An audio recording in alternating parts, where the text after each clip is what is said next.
لیپ top سامنے تکیے پر رکھا ہوا تھا۔ وہ بیڈ پر کوہنیوں کے بل اوندھی لیٹی ہوئی تھی۔ اسکرین کی روشنی اس کے چہرے کو چمکا رہی تھی۔ وہ تھوڑی تڑے ہتھیلی رکھے دوسرے ہاتھ کی ایک انگلی لیپ ٹاپ کے ٹچ پیڈ پر پھیر رہی تھی۔ لمبے سیدھے سیاہ بال سائڈ پر پڑے تھے۔ اس کی آنکھیں بھی ویسی ہی تھیں، سیاہ بڑی بڑی آنکھیں اور چاندنی جیسی چمک تھی، اور چہرہ ملائی سے بنا لگتا تھا، سفید صاف چکنا سا۔ وہ اسی مگن انداز میں اسکرین پر نظریں مرکوز کیے ٹچ پیڈ پر انگلی پھیر رہی تھی۔ ایک کلک کے بعد کوئی صفحہ کھلا تو اس کی متحرک انگلی رک گئی۔ اسکرین پر جمی آنکھوں میں ذرا تفکر ابھرا اور پھر وہ بے چینی۔ اس نے جلدی جلدی 2-3 بٹن دبائے۔ لوڈنگ اگلے صفحے کے لوڈ ہونے کا انتظار کرتے ہوئے اسی مضطرب انداز میں اس نے انگلی چہرے کی دائیں طرف سے پھسلتی لٹیں پیچھے کیں۔ چند سیکنڈ میں صفحہ لوڈ ہو گیا۔ وہ بے چین ہو کر چہرہ اسکرین کے قریب لائی تو اس کے بالوں کی چند لٹیں پھسل کر پھر چہرے کے سامنے آ گئیں۔ وہ جیسے جیسے پڑھتی گئی اس کی آنکھیں حیرت سے پھیلتی گئیں، لب ذرا سے کھل گئے اور پورا وجود بے چینی میں ڈوب گیا۔ ڈھیر سارے لمحے لگے تھے اس کو خود کو یقین دلانے میں جو وہ پڑھ رہی تھی بالکل سچ ہے، اور جیسے ہی اس کے ذہن نے یقین کی دھرتی کو چھوا وہ ایک جھٹکے سے اٹھ بیٹھی۔ اس کا فون سائڈ ٹیبل پر رکھا تھا۔ اس نے ہاتھ بڑھا کر سیل اٹھایا اور جلدی جلدی کوئی نمبر ڈائل کیا۔ رات کی مقدس خاموشی میں بٹنوں کی آواز نے ذرا ارتعاش پیدا کیا۔ اس نے فون کان سے لگایا، دوسری طرف بیل جا رہی تھی۔ ہیلو زارا، شاید رابطہ مل گیا تھا۔ تبھی وہ بہت شوقی سے چہکی، کیسی ہو؟ سو تو نہیں گئی تھی؟ دوسری طرف اس کی دوست کچھ کہہ رہی تھی۔ وہ لمحے بھر کو سننے کے لیے رکی اور پھر ہنس پڑی۔ ساری باتیں چھوڑو، میرے پاس جو بڑی خبر ہے وہ سنو، اس نے عادتاً اپنے بالوں کی لٹ کو انگلی پر لپیٹتے ہوئے کہا۔ تم یقین نہیں کرو گی، میں جانتی ہوں۔ ارے نہیں یار، دلاور بھائی کی شادی کے بارے میں نہیں ہے۔ دوسری طرف زارا نے کچھ کہا تو اس نے فوراً تردید کی، بلکہ تم ایسا کرو، گیس کرو میں تمہیں کیا بتانے والی ہوں۔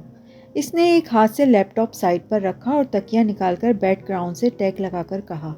پھر اس نے ٹیک لگا کر پاؤں سیدھے کر لیے، ساتھ ساتھ وہ زارا کے انداز و تردید بھی کیے جا رہی تھی۔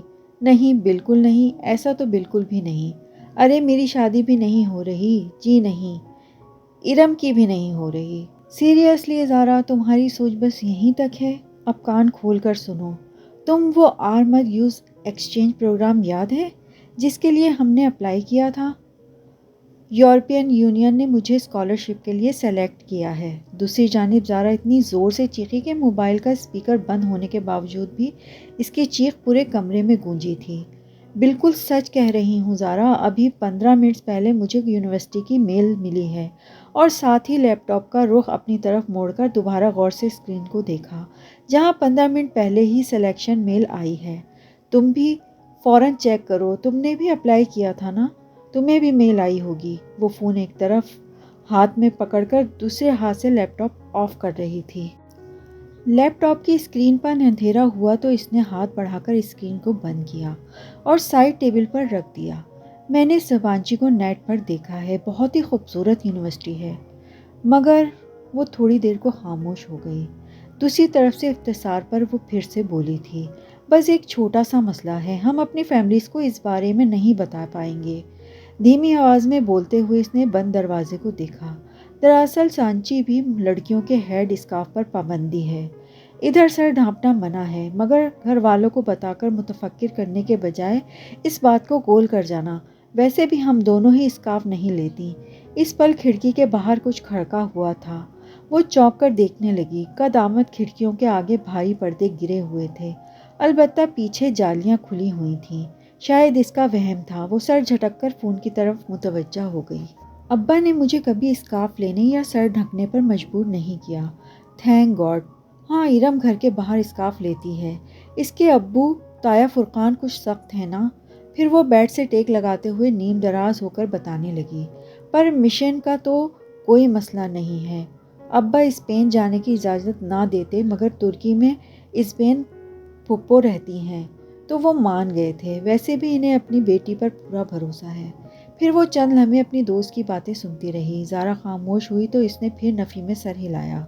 کل نہیں، داور بھائی کی مہندی کل ہے، تم آ رہی ہو نا؟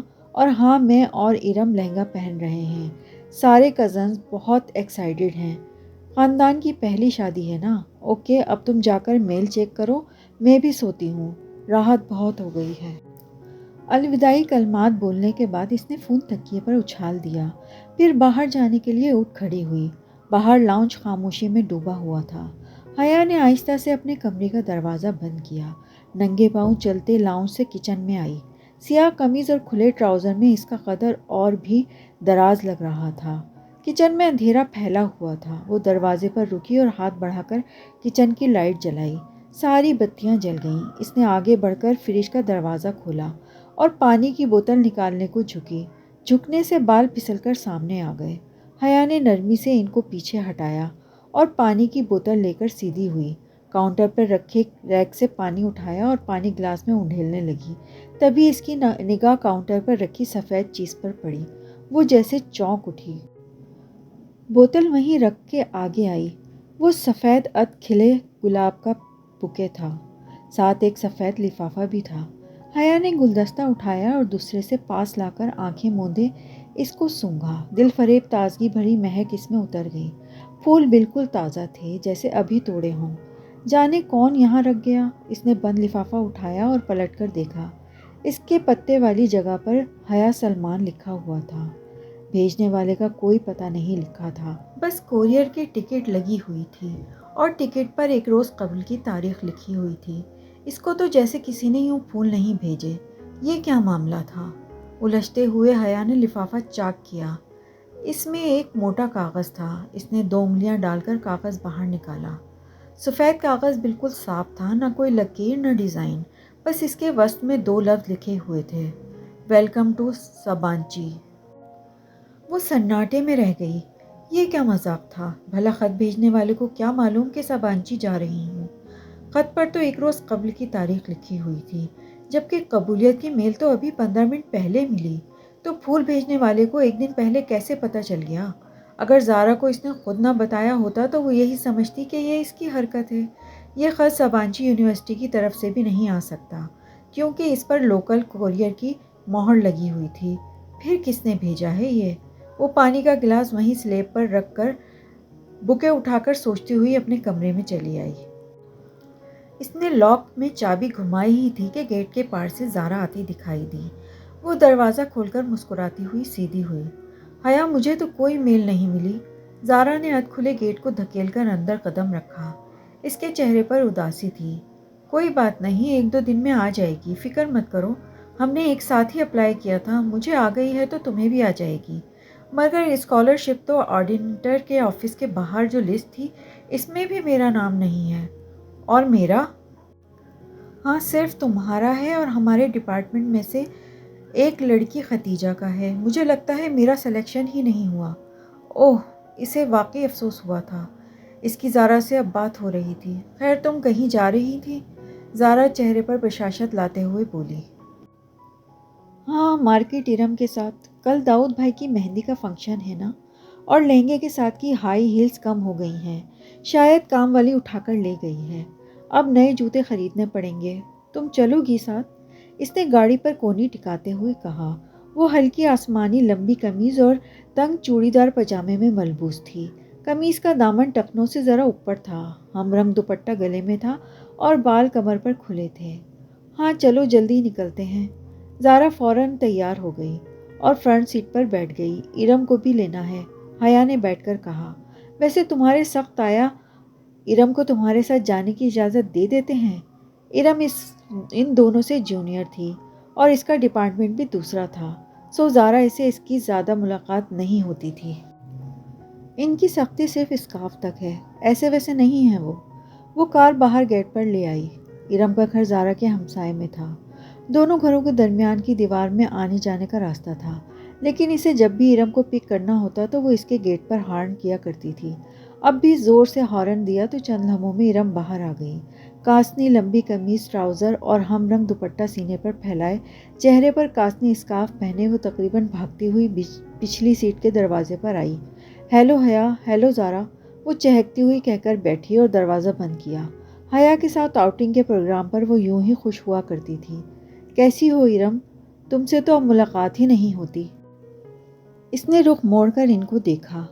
آپ کا ڈپارٹمنٹ دور پڑتا ہے تبھی، اور ہاں حیا بتا رہی تھی کہ آپ لوگوں کا ترکی میں سلیکشن ہو گیا ہے۔ میں سلیکٹ نہیں ہوئی، حیا ہو گئی۔ خیر اسی میں کوئی بہتری ہوگی۔ تم نے اپلائی نہیں کیا تھا؟ ابا اجازت دیتے تب نا، اس نے اداس ہو کر کہا۔ ویسے پیرنٹس کو اتنا سخت نہیں ہونا چاہیے، زارا نے کہا۔ حیا نے نادیدی نظروں سے زارا کو دیکھا کہ پہلے احساس کمتری میں مبتلا ارم مزید اور اداس نہ ہو جائے۔ ابا بھی پتہ نہیں اتنے سخت کیوں ہیں۔ گرمی میں اسکارف لینا اتنا آسان تو نہیں ہے، اور پھر کل مہندی کے لہنگے کی بھی آدھی آستین رکھنے نہیں دی۔ حیا کی بھی تو آدھی آستین ہے، مگر ابا ذرا بھی سلمان چچا جیسے نہیں ہیں۔ ارم تمہیں آج کیا لینا ہے؟ میں نے تو جوتے لینے ہیں۔ اس نے کوفت چھپاتے ہوئے بات کو بدلا۔ ارم ہر وقت یہی رونا روتی رہتی تھی۔ چوڑیاں لینی ہیں، مگر پوری آستین کے بلاؤز کے ساتھ چوڑیاں اچھی کہاں لگیں گی؟ وہ منہ بسورتے ہوئے پھر سے شروع ہونے لگی تو حیا نے کیسٹ پلیئر آن کر دیا۔ عاطف اسلم کا گانا پوری آواز میں گونجنے لگا تو ارم کو چپ ہونا پڑا۔ مارکیٹ پہنچنے کے بعد ارم تو چوڑیاں ڈھونڈنے نکل گئی اور وہ دونوں میٹرو آ گئیں۔ یہ گولڈن والا جو تیسرے نمبر پر رکھا ہے وہ دکھائیں۔ بہت دیر بعد ایک اونچی ہیل اس کی نظر میں جچی تھی۔ یہ والا میم، سیلز مین نے جوتا نکال کر اس کے سامنے رکھا۔ وہ زمین پر پنجوں کے بل بیٹھا تھا اور وہ دونوں کاؤچ پر بیٹھی تھیں۔ پہنا دوں میم؟ بہت مؤدب اور شائستہ لہجے میں سیلز مین نے مسکرا کر پوچھا۔ میرے ہاتھ نہیں ٹوٹے ہوئے، میں خود پہن سکتی ہوں۔ جی شیور، یہ لیجئے۔ سیلز مین نے مسکراتے ہوئے جوتا اس کی طرف بڑھایا۔ اس نے اسے یوں پکڑ رکھا تھا کہ پکڑتے وقت حیا کی انگلیاں لازمی اس کے ہاتھ سے مس ہوتیں۔ سامنے رکھ دو، میں اٹھا لوں گی۔ اس کے روکھے انداز پر سیلز مین نے گنگناتے ہوئے جوتا سامنے رکھ دیا۔ پھر بل کی ادائیگی کے بعد کاؤنٹر پر کھڑے لڑکے نے بقیہ رقم اس کی طرف بڑھائی تو حیا نے دیکھا کہ پیسوں کے اوپر 5 کا سکہ رکھا ہوا ہے، اور لڑکے نے سکہ یوں پکڑ رکھا تھا جیسے سیلز مین نے جوتا۔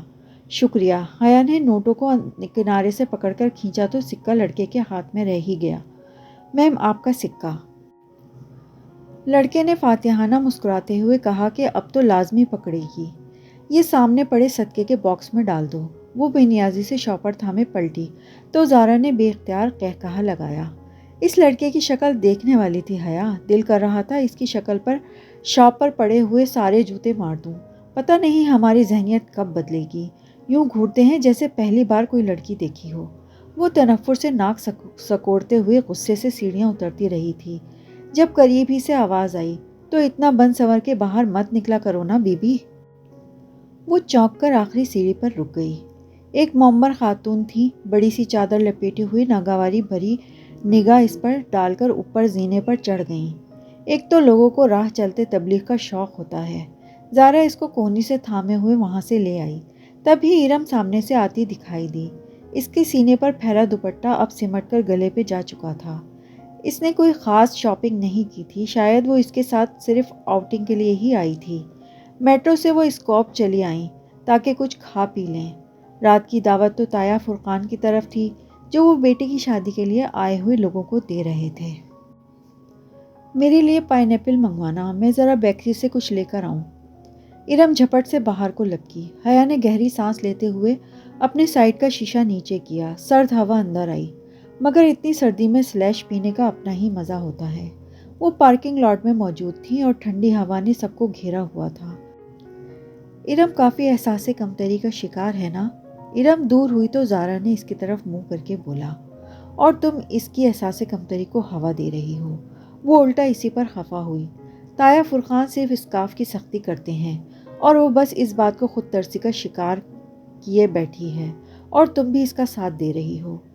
میں نے کہا کہ بیچاری نہیں ہے وہ بیچاری، اب اس کو بھی یہی سمجھانا ہے کہ خواہ کی خود ترسی سے نکل آئے۔ ویٹر ہاتھ میں کارڈ پکڑے حیا کی طرف آ چکا تھا۔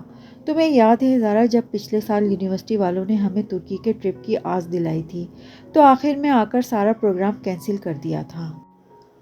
آرڈر کر کے شیشہ اوپر چڑھا کر وہ یاد کرنے لگی۔ میں تو اتنی مایوس ہو گئی تھی، سوچا بھی نہ تھا کہ کبھی جا سکوں گی۔ اس کی آواز میں جھرنوں کی خوشی نظر آ رہی تھی۔ زارا اور وہ LLB کے 5ویں سال میں تھیں۔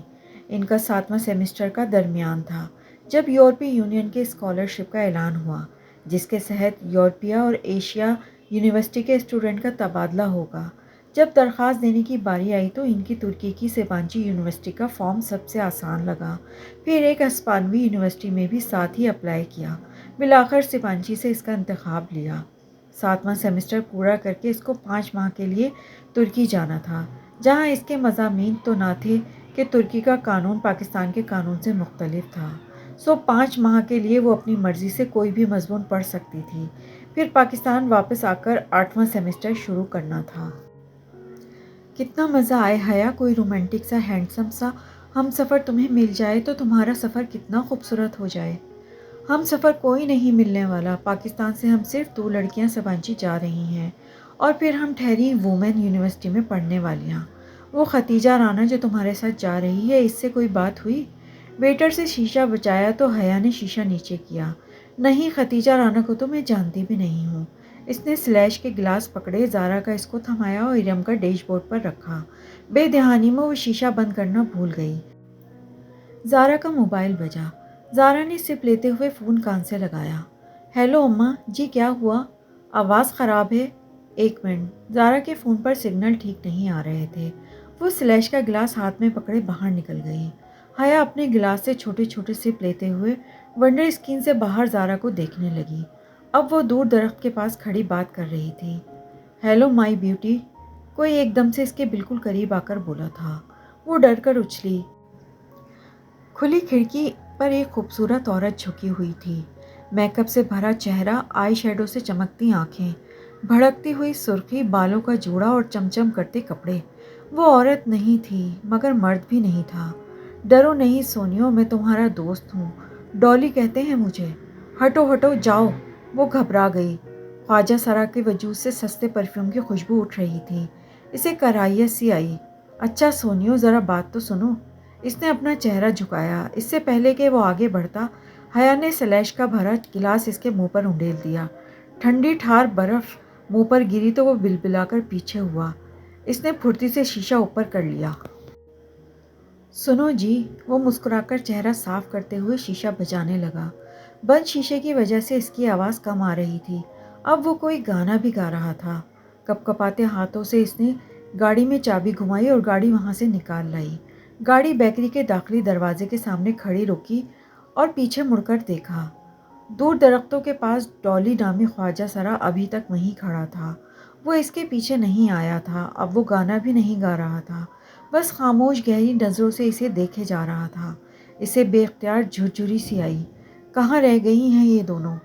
اس نے جھنجلا کر ہارن پر ہاتھ رکھ دیا، پھر گردن موڑ کر دیکھا۔ وہ ابھی تک کسی کو دیکھ رہا تھا۔ ارم اور زارا کو ڈراپ کر کے وہ اپنے کمرے میں آئی۔ ڈنر کا وقت ہونے والا تھا۔ اس نے کپڑے بھی ڈنر کے مناسبت سے پہنے تھے، مگر جوس چھلکنے کی وجہ سے ذرا داغ پڑ گیا تھا۔ اس نے جلدی سے اپنا دوپٹہ دھو کر استری کیا۔ اسے رہ رہ کر وہ خواجہ سرا یاد آ رہا تھا۔ اس برادری کے لوگ اکثر آ کر پیسے مانگتے تھے، مگر ایسی حرکت تو کبھی کسی نے نہیں کی۔ اس خواجہ سرا کی نگاہیں اور انداز اس کو پھر سے جھرجھری آ گئی۔ پھر جب وہ اپنی تیاری سے مطمئن ہو کر باہر آئی تو دروازے کے باہر پاؤں کسی چیز سے ٹکرایا۔ وہ چونک گئی۔ دروازے کے ساتھ فرش پر وہ سفید کھلے گلابوں کا بوکے پڑا تھا، ساتھ میں ایک بند لفافہ بھی تھا۔ وہ دونوں چیزیں اٹھا کر سیدھی ہوئی۔ لفافہ کھولا جس پر حیا سلیمان لکھا تھا۔ اندر وہی سفید بے سطر چوکور کاغذ تھا۔ اس کے وسط میں اردو میں لکھا تھا، امید کرتا ہوں آپ کا آج کا ڈنر اچھا گزرے گا۔ اس نے لفافہ پلٹ کر دیکھا۔ اس پر اور کچھ نہیں لکھا تھا، بس لفافے پر گزشتہ روز کی مہر لگی تھی۔ یہ کون تھا اور کیوں اسے پھول بھیج رہا تھا؟ وہ خط اور بوکے کمرے میں رکھ کر نئے سرے سے معاملے سے الجھتی باہر آ گئی تھی۔ تایا فرقان کے گھر خوب چہل پہل تھی۔ سب کزنز لاؤنج میں بیٹھے تھے۔ ایک طرح خواتین خوش گپیوں میں مصروف تھیں، مرد حضرات یقیناً ڈرائنگ روم میں تھے۔ اس کے خاندان میں کزنز کی بے تکلفی کو بری نظر سے نہیں دیکھا جاتا تھا۔ تایا فرقان تمام بہن بھائیوں میں بہت سخت تھے۔ ان کی سختی صرف ارم کے اسکارف لینے اور گھر سے باہر لڑکوں سے بات کرنے تک تھی۔ ارم اور باقی کزنز بھی گھر کے کزنز کے علاوہ لڑکوں سے بات نہیں کرتی تھیں۔ حیا اور ارم تو پڑھتی بھی وومینز کالج میں تھیں۔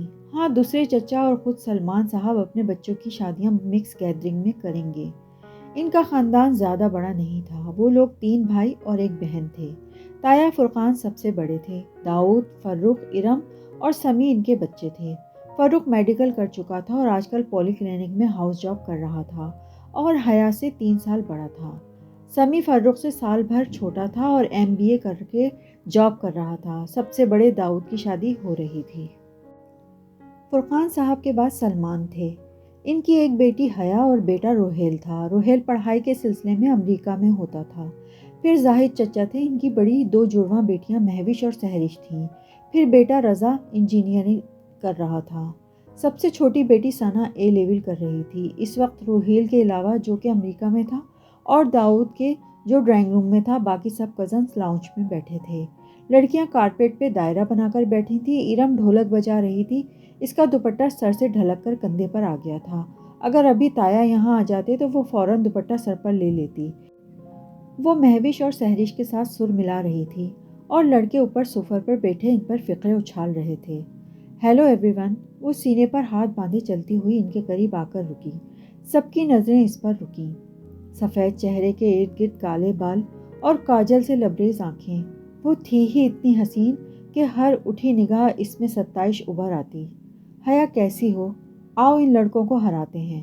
بیٹھو نا۔ بہت سی آوازیں اس سے ٹکرائیں۔ اس نے کندھے اچکائے اور کہا پہلے میں سائمہ تائی کی کچن میں مدد کراؤں۔ اس نے ارم کی امی کا نام لیا تھا جنہوں نے اس کو آتا دیکھ کر فوراً کچن کا رخ کیا تھا۔ سائمہ تائی نے یقیناً اس کو نہیں دیکھا تھا ورنہ فوراً بلوا لیتی۔ ارم سے زیادہ سمجھدار تو بقول ان کے حیا تھی۔ سائمہ تائی کے پیچھے زاہد چچا کی بیگم عابد چچی بھی کچن میں چلی گئیں۔ اب صوفے پر حیا کی امی فاطمہ بیگم اکیلی بیٹھی تھیں۔ اماں میں ذرا تائی کی مدد کرا دوں۔ ان کو اپنی طرف دیکھتا پا کر اس نے کہا تو انہوں نے اطمینان سے سر ہلا دیا۔ وہ مطمئن سی آگے بڑھ گئی۔ وہ راہداری سے گزر کر کچن کے دروازے کی طرف بڑھی، تبھی سائمہ تائی کی تیز آواز اس کی سماعت سے ٹکرائی۔ جیسے میں جانتی نہیں ہوں نا یہ سارے رنگ ڈھنگ کس لیے ہیں؟ ایک میرے ہی بیٹے ملے ہیں ان کو پاگل بنانے کے لیے۔ وہ اختیار 2 قدم پیچھے ہو کر دیوار سے جا لگی۔ یہ سائمہ تائی کس کی بات کر رہی تھی؟ تبھی میں کہوں بھابھی یہ رضا کیوں ہر وقت حیا حیا کرتا رہتا ہے؟ یہ عابدہ چچی تھیں۔ وہ اس کے بارے میں کہہ رہی تھیں۔ پچھلی دفعہ جب ہم سلمان بھائی کی طرف کھانے پر گئے تو کس طرح نک سی تیار ہو کر پھر رہی تھی، تب سے رضا میرے پیچھے پڑا ہے کہ حیا کا رشتہ مانگے۔ اس لڑکی کو لڑکوں کا دل جیتنے کا فن آتا ہے۔ کتنی مشکل سے داؤد کے دل سے اس کا خیال نکالا تھا میں نے، مگر جب فرقان نے سختی کی کہ ایسی بے پردہ اور آزاد خیال لڑکی کو اپنی بہو بنا کر ہم نے اپنی آخرت خراب کرنی ہے، تب کہیں جا کر وہ مانا۔ اور اب یہ فروخ کو پتہ نہیں کیا ہو گیا ہے۔ کیا کروں اس لڑکے کا؟ اب وہ پھر کیل کانٹوں سے لیس ہو کر آ جائے گی اور اس کے جاتے ہی فروخ ضد لگا کر بیٹھ جائے گا اب میری ارم بھی ہے، مجال ہے گھر سے باہر سر پر دوپٹہ لیے بغیر نکلے۔ سائمہ تائی بہت فخر سے کہہ رہی تھیں اور وہ دھواں دھواں ہوتے چہرے کے ساتھ دیوار سے ٹیک لگائے کھڑی تھی۔ اسے لگا کہ اس نے مزید کچھ سنا تو اس کے اعصاب جواب دے جائیں گے۔ وہ خود کو سنبھالتی ہوئی واپس مڑی۔ کسی بات پر ہنستے ہوئے فروخ کی نگاہ اس پر پڑی تو اس کی راہداری سے آتا دیکھ کر اس کی ہنسی رک گئی۔ وہ مسکرایا۔ بہت مناسب سی شکل و صورت کا تھا فروخ۔ ٹف روٹین کی وجہ سے اس کا رنگ مزید سانولا ہو گیا تھا، مگر مسئلہ اس کی واجبی صورت اور حیا کی بے پردگی کا نہیں تھا۔ اصل بات سب جانتے تھے تو پھر رضا اور فروخ نے ایسا سوچا بھی کیسے؟ وہ ایک سپاٹ نگاہ فروخ پر ڈال کر صوفے پر فاطمہ بیگم کے ساتھ آ بیٹھی۔ تمہیں کیا ہوا؟ کچھ نہیں اماں، وہ خود کو مطمئن کرنے کی کوشش کرنے لگی۔ جب وہ مطمئن ہو گئی تو وہ سائمہ تائی کے بارے میں سوچنے لگی، جن کا حیا میری جان کہتے منہ نہیں تھکتا تھا، اور فرقان تایا، وہ تو اسے اپنی بڑی بیٹی کہتے تھے، مگر ان کے اس دل کے یہ خیالات ہیں وہ یہ گمان بھی نہیں کر سکتی تھی۔ اور وہ پھول وہ فروخ یا رضا نے بھیجے تھے؟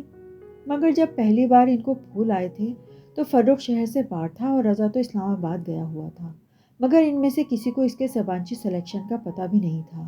شاید جب وہ زارا کو فون پر بتا رہی تھی تب کھڑکی کے باہر کچھ کھڑکا تھا۔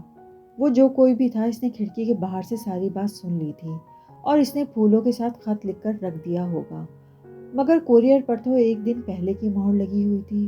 شاید اس نے کوئی جعلی مہر استعمال کی ہوگی، مگر اس طرح کے جھمیلوں میں فروخ اور رضا جیسے جاب والے مصروف بندے کیوں پڑیں گے؟ اس کا دل کہہ رہا تھا کہ پھول بھیجنے والا کوئی اور ہی ہے۔ خیر دفع کرو، جو بھی ہو، ان دونوں کا دماغ تو میں ابھی ٹھیک کرتی ہوں۔ وہ تیزی سے اٹھ کر لڑکے لڑکیوں کے گروپ کی طرف چلی آئی۔